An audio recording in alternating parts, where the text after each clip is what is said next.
मेरी मौसी बहुत खूबसूरत और जवान थीं। वह अक्सर घर पर अकेली रहती थीं और मुझे अपने पास बुला लिया करती थीं। मैं भी खुश होकर मौसी के पास चला जाता और उनके साथ कुछ अच्छा वक्त बिताता। एक दिन मौसी ने मुझे अपने घर बुलाया। मैं भी बिना किसी देरी के मौसी के घर चला गया। जब मैं उनके घर पहुंचा तो मौसी वॉशरूम से नहाकर बाहर आ रही थीं। जैसे ही मैंने उन्हें देखा, मैं हैरान रह गया। मौसी वाकई बहुत सुंदर लग रही थीं। उनकी खूबसूरती देखकर अंदाजा लगाना मुश्किल था कि वह शादीशुदा हैं। उस वक्त मैं अपने मौसा के घर ठहरा हुआ था क्योंकि मम्मी पापा विदेश जा रहे थे। इससे पहले जब छोटे मौसा मम्मी पापा से मिलने आए थे तो उन्होंने पापा से कहा कि आरो को हमारे घर छोड़ दीजिए। पापा ने पहले मना किया क्योंकि अब मैं बड़ा हो चुका था और अपना ख्याल खुद रख सकता था। लेकिन मौसा मौसी ने पापा को मना लिया और मैं उनके घर आ गया। दोस्तों, कहानी को पूरा सुनिएगा। बहुत ही इंटरेस्टिंग कहानी है और चैनल पर पहली बार आए हैं तो चैनल को सब्सक्राइब कर लें। मौसी मोनिका की शादी मेरे मौसा से लगभग 10 साल पहले हुई थी। उस वक्त मैं सिर्फ 10 साल का था, लेकिन मौसी की खूबसूरती और शालीनता ने हमेशा मुझे प्रभावित किया। उनकी आवाज़ धीमी और लहजा बहुत नरम था। मौसा और मौसी की जोड़ी बहुत आदर्श मानी जाती थी, लेकिन उन्हें अभी तक औलाद नहीं हुई थी। दोनों ने इसे अपनी किस्मत मानकर स्वीकार कर लिया था। मौसा और मौसी में बहुत प्यार था और मुझे लगता था कि उनका रिश्ता काफी मजबूत था। शादी के बाद मौसी का व्यक्तित्व और निखर गया था। उनकी खूबसूरती में एक अलग ही कशिश थी।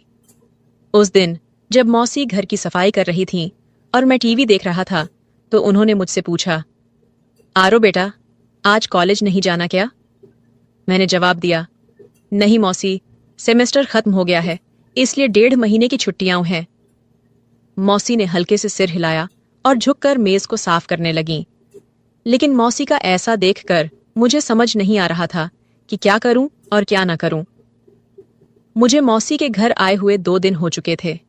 रात के खाने पर मौसा ने मौसी से कहा कि उन्हें 20 दिन के लिए लाहौर जाना है।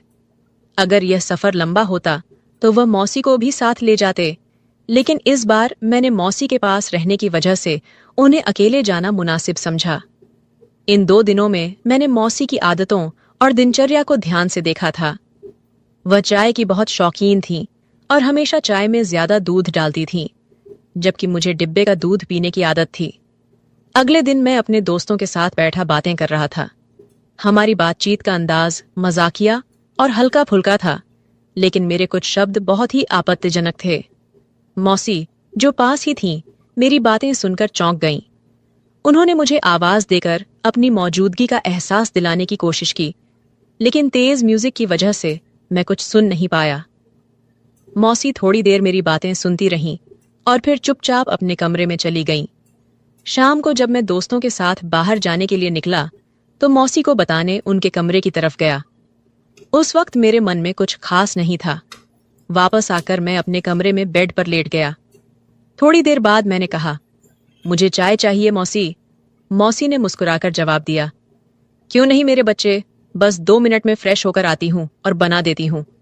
ये कहकर वह बाथरूम की तरफ चली गई। मैं गैलरी में आकर बैठ गया और सामने लॉन के फूलों को देखने लगा। एक फूल मुझे बेहद पसंद आया। मैंने पास जाकर उसे ध्यान से देखा और फिर तोड़ लिया। मौसी की आवाज गैलरी में गूंजी, आरो, कहाँ हो? मैंने जवाब दिया, मैं बाहर हूं। थोड़ी देर में मौसी हाथ में ट्रे लेकर बाहर आईं। उसमें 2 कप चाय रखी हुई थी। उन्होंने एक कप मुझे पकड़ाया और दूसरा खुद अपने लिए लिया। उसी वक्त मैंने वह फूल जो मेरे हाथ में था मौसी की ओर बढ़ा दिया। मौसी ने मुस्कुराते हुए फूल मेरे हाथ से लिया और कहा, शुक्रिया मेरे बच्चे। उस वक्त उनकी मुस्कान ने मुझे एहसास दिलाया कि मेरी सोच और मेरी हरकतें बचकानी थीं। उनकी यह सरलता और प्यारा अंदाज मेरे मन पर गहरी छाप छोड़ गया। मैंने मौसी की तरफ देखा और कहा, मौसी, आपको बोरियत नहीं होती? आप सारा दिन घर में ही रहती हैं। मैं तो बोर हो गया हूं। चलिए कहीं बाहर घूमने चलते हैं। मौसी ने मुस्कुराते हुए कहा, नहीं आरो, मैं तो हमेशा तुम्हारे मौसा के साथ ही बाहर जाती हूँ। उनके बिना कहीं जाना मुझे अच्छा नहीं लगता। मैं खामोश होकर चाय पीने लगा। रात के खाने के बाद मैंने एक मूवी लगाई और देखने लगा। मौसी भी पास आकर बैठ गईं और मूवी देखने लगीं। जब उन्होंने देखा कि यह वही मूवी है जिसके डायलॉग दोपहर में मैंने गेम खेलते वक्त दोहराए थे, तो उन्होंने हैरानी से कहा, अच्छा, तो ये सब बातें तुमने यहीं से सीखी हैं? बेटा, ये तो बहुत गंदी बात है। तुम बहुत गंदी जबान इस्तेमाल कर रहे हो। मुझे शर्मिंदगी महसूस हुई। मौसी ने फिर कहा, मैं तुम्हारे पापा से कहूंगी कि तुम पर नजर रखें। लगता है तुम हाथ से निकलते जा रहे हो। मैंने नजर उठाई और शर्मिंदा होकर कहा, मौसी, गलती हो गई, मुझे माफ कर दीजिए। पर क्या करूं, सारे लड़के ऐसी मूवी देखते हैं। कभी कभी जवाब देना पड़ता है तो इस तरह की बातें मुंह से निकल जाती हैं। मेरी बात सुनकर मौसी हंस पड़ी और बोली, डरो मत, मैं किसी से कुछ नहीं कहूंगी। मुझे पता है कि लड़के ऐसे मजाक करते हैं। अच्छा, चलो अब कोई और मूवी लगाओ, ये तो बकवास है। ये सुनकर मेरी जान में जान आई।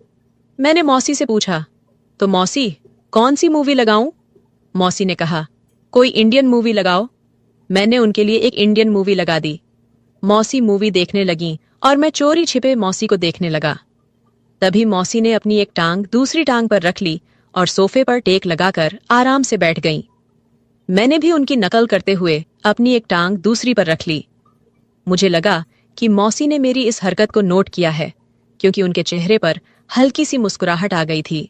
मैं भी मौसी की तरह सोफे के दूसरे कोने पर बैठा हुआ था। थोड़ी देर बाद मौसी ने मुस्कुराते हुए अपनी पोजीशन बदली। मैंने भी उन्हें देखकर अपनी पोजीशन बदल ली। मौसी हंस पड़ी और बोली, आरो, तुम मेरी नकल कर रहे हो। मौसी की हंसी सुनकर मैं भी मुस्कुरा दिया। उनका यह हल्का फुल्का मजाक मेरे दिन का सबसे अच्छा पल बन गया। मैंने उनकी तरफ देखकर सिर हिलाया तो मौसी ने हल्का सा गुस्सा करते हुए कहा, तुम मुझे क्यों तंग कर रहे हो? मैंने मुस्कुराकर जवाब दिया, आपको तंग करना मुझे अच्छा लगता है। मौसी ने हैरानी से पूछा, क्यों? मैंने फौरन कहा, कितने दिन हो गए हैं, न किसी से डांट खाई है, न किसी ने जूते मारे। ऊपर से आप बहुत बोरिंग हो। मेरी बात सुनकर उनके माथे पर हल्की सी शिकन आई। उन्होंने कहा, आरो, क्या मैं सच में बोरिंग हूं? मैंने मजाक में जवाब दिया, पता नहीं, लेकिन अकेले रहकर मेरा क्या होगा, ये सोचकर डर लगता है।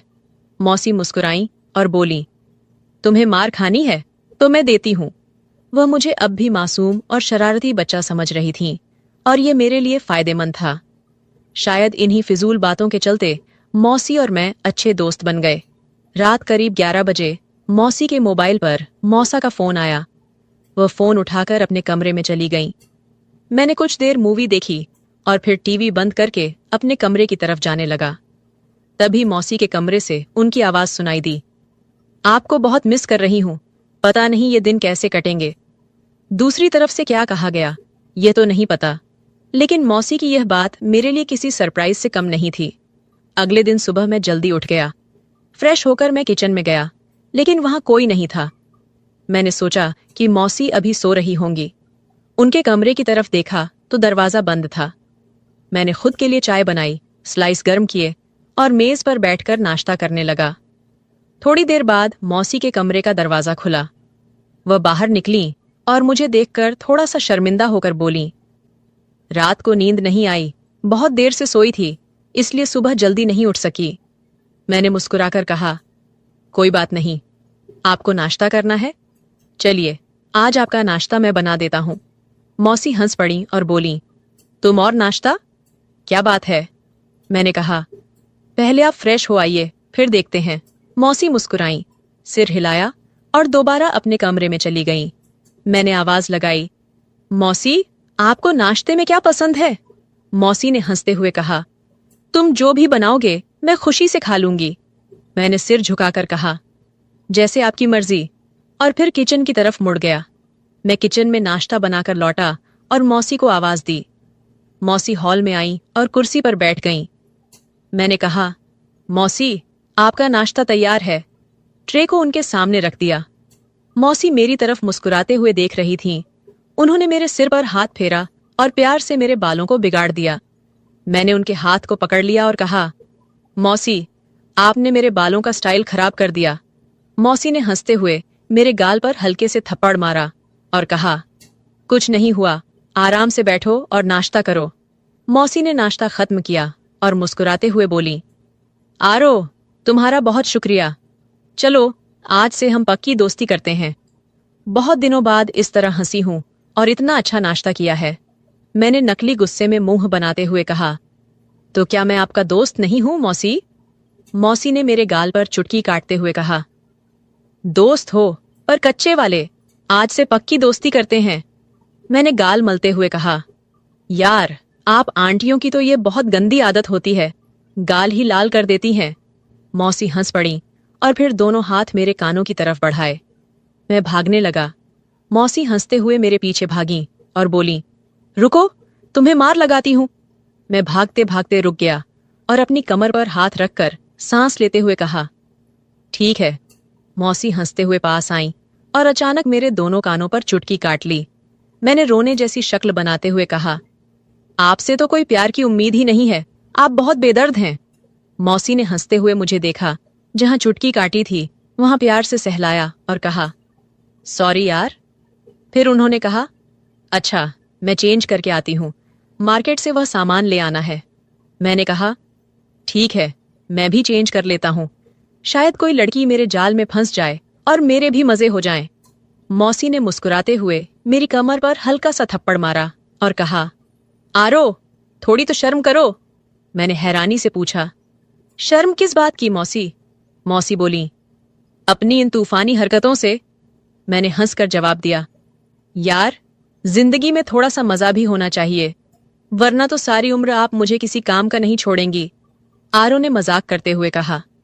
मौसी को पहले तो उसकी बात समझ नहीं आई, लेकिन जब समझ में आई तो वह थोड़ी देर के लिए चुप हो गई।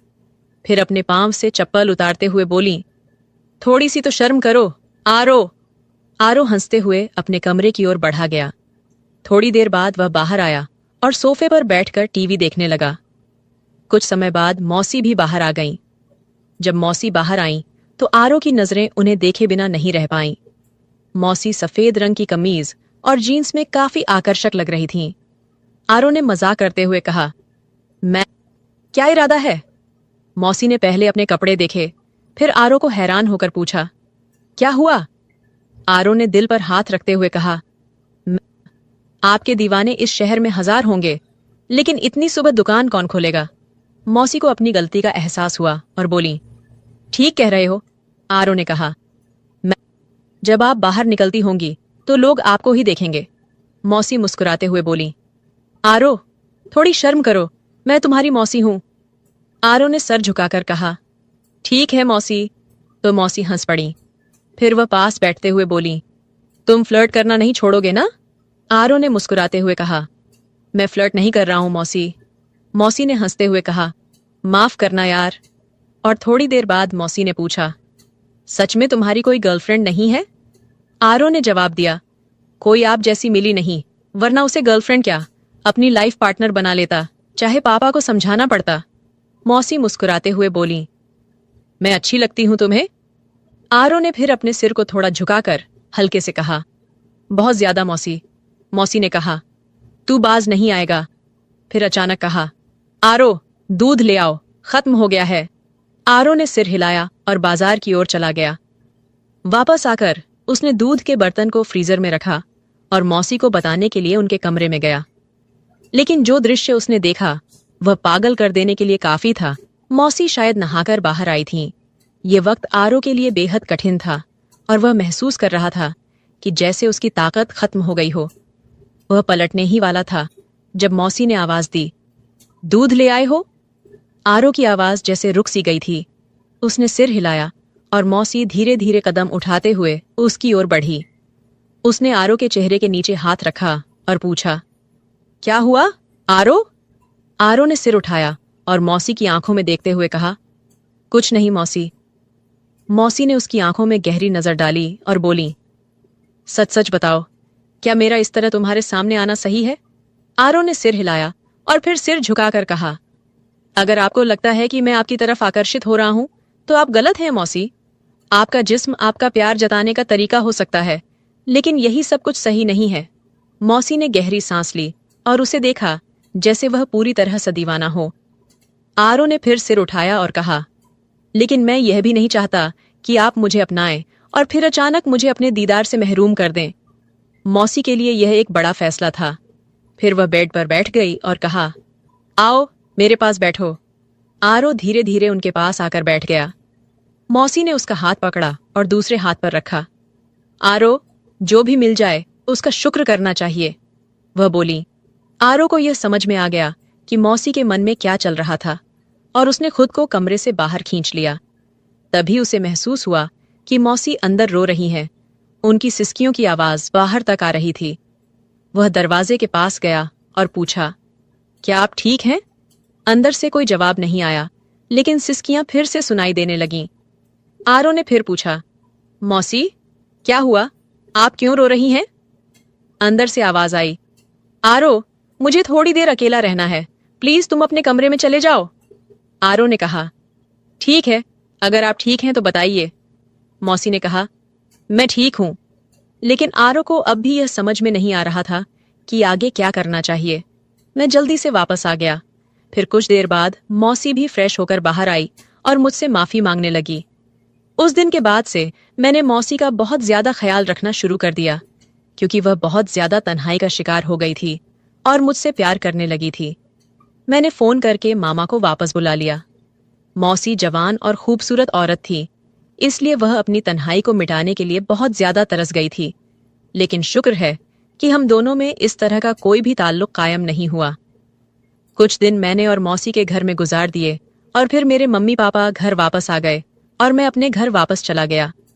मेरा सभी लोगों का यही कहना है कि हमेशा घर में किसी के सहारे अपनी बहन या पत्नी को अकेले छोड़कर ना जाएं, क्योंकि शैतान कभी भी इंसान को बहका सकता है और शैतान के बहकावे में आकर यह गलती इंसान कर बैठता है।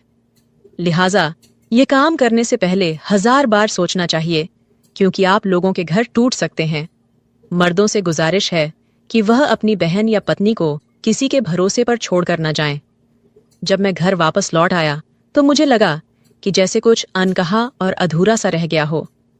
मेरी जिंदगी में जो बदलाव आए थे वे केवल बाहरी नहीं थे, बल्कि अंदरूनी भी थे। मुझे यह एहसास हुआ कि रिश्तों का असली मोल समय और समझदारी में है। मौसी और मैं एक दूसरे से ज्यादा करीब हो गए थे, लेकिन इस करीबी में एक सीमा बनी रहनी चाहिए थी। एक दिन जब मैंने मौसी से बात की तो उसकी आंखों में एक नई तरह की शांति थी। वह अब पहले जैसी तन्हाई का शिकार नहीं थी और मुझे लगा कि वह अब अपने जीवन में सच्ची खुशियों की तलाश में है। मैंने मौसी से कहा, आप अब खुश रहना डिजर्व करती हैं मौसी। उसने मेरी ओर देखा। उसकी आंखों में एक हल्की सी मुस्कान थी, लेकिन उसके भीतर एक गहरी समझ थी जो उसने मुझे कभी दिखाई नहीं थी। उसने कहा, हर रिश्ते में एक सफर होता है आरो। मैंने अपनी गलती को समझा और अब खुद को प्यार और सम्मान देना सीख लिया है। तुमसे भी एक बात कहनी थी, हम सब अपने जीवन में कुछ खोते हैं, लेकिन उसे वापस पाने का रास्ता तब मिलता है जब हम अपनी अपनी सीमाओं का सम्मान करते हैं। ये शब्द मेरे दिल को छू गए और मुझे समझ में आया कि हर रिश्ते में केवल प्यार ही नहीं, बल्कि आत्म आदर और समझदारी भी जरूरी होती है। मौसी ने मुझे वह सिखाया जो मैं पहले कभी नहीं समझ पाया था। उस दिन के बाद मुझे एहसास हुआ कि प्यार केवल शारीरिक आकर्षण तक सीमित नहीं होता, बल्कि यह सच्ची मित्रता, परिवार और एक दूसरे के दर्द को समझने की प्रक्रिया भी होती है। मैं और मौसी अब बेहतर रिश्ते की ओर बढ़ रहे थे, जहां एक दूसरे की भावनाओं और जरूरतों का सम्मान था। मैंने अपनी माँ बाप से एक वादा किया कि मैं कभी भी रिश्तों की अहमियत को कम नहीं करूंगा और उन्हें समझाऊंगा कि किस तरह परिवार का साथ हर मुश्किल से बाहर निकलने का रास्ता होता है। ये कहानी शायद किसी एक व्यक्ति की न हो, बल्कि ये हर किसी के जीवन के किसी हिस्से से जुड़ी हो सकती है, जहां हम अपने रिश्तों को समझने और उनका सम्मान करने के बारे में सीखते हैं। अगर आपको यह कहानी पसंद आई हो तो वीडियो को लाइक करें और चैनल को सब्सक्राइब करें। एंड बेल आइकन पर क्लिक करें, ऑल घंटी को प्रेस करें, ताकि जब भी वीडियो डाले नोटिफिकेशन सबसे पहले आपको मिले। मिलते हैं एक और दिलचस्प कहानी के साथ में। धन्यवाद।